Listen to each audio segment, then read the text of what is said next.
విజయ్ గెలిచినాక ఇప్పుడు మరీ ఇంక బాగా పాపులర్ అంటే ఎక్కువగా ప్రపంచం సృష్టించేది జూనియర్ ఎన్టీఆర్ పేరు కూడా వినిపిస్తూ ఉంది. ఓకే. నెక్స్ట్ రావాలి అని. సో మీ ఒపీనియన్ ఏంటి సార్? అంటే వినిపిస్తున్నాయి అంటే ఎక్కడి నుంచి వినిపిస్తాయి మీకు అన్ని? నాకు ఐ వినపడలేదు. మీన్ అంటే దానిపైన ఇప్పుడు కామెంట్స్ తీసుకోండి. ఇప్పుడు అంతా సోషల్ మీడియానే కదా. ఓ మీరు ఆ social పోస్ట్ కింద కామెంట్స్ గురించి yes చెప్తున్నారు. మోస్ట్లీ దానిపైన ఒపీనియన్ కింద వినిపిస్తూ ఉంటుంది కదా. Okay. అంటే But see, I'll tell you further గా something. I'll tell you ఇలాంటిది something.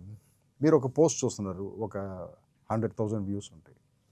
కామెంట్స్ చూస్తారు, ఒక 200 కామెంట్స్ ఉంటాయి.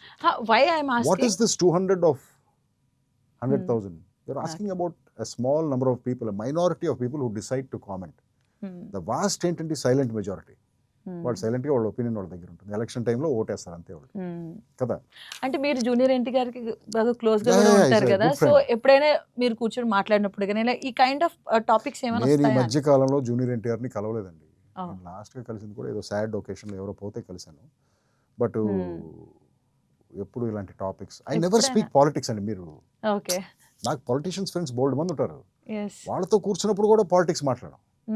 జనరల్ టాపిక్స్, లైఫ్, పిల్లలు, వాట్ ఎవర్ సోషల్ ఎన్వైరన్మెంట్.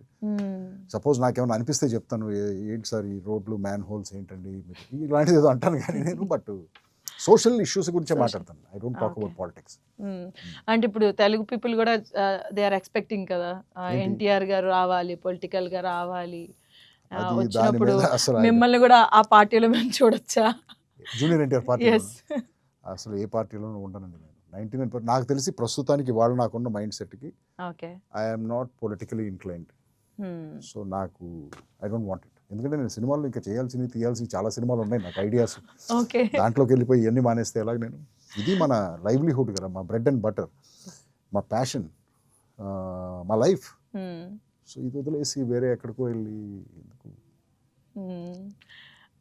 అంటే పర్టికులర్ అంత మంచి కెరీర్ వదిలిపెట్టి విజయ్ గారు ఇటువైపు వచ్చేసారు ఆయన. సో ఆయన దీన్ని కూడా చాలా అట్లా వస్తారా అని ఆయన అది సూపర్ స్టార్ అయ్యి అది చాలా అనుకున్నాడు ఆయన. Hmm. సో పబ్లిక్ సర్వీస్లోకి వచ్చాడు ఆయన. బట్ నేను ఇంకా ఇది చాలా అనుకోవట్లేదు కదా. ఓకే. Yeah.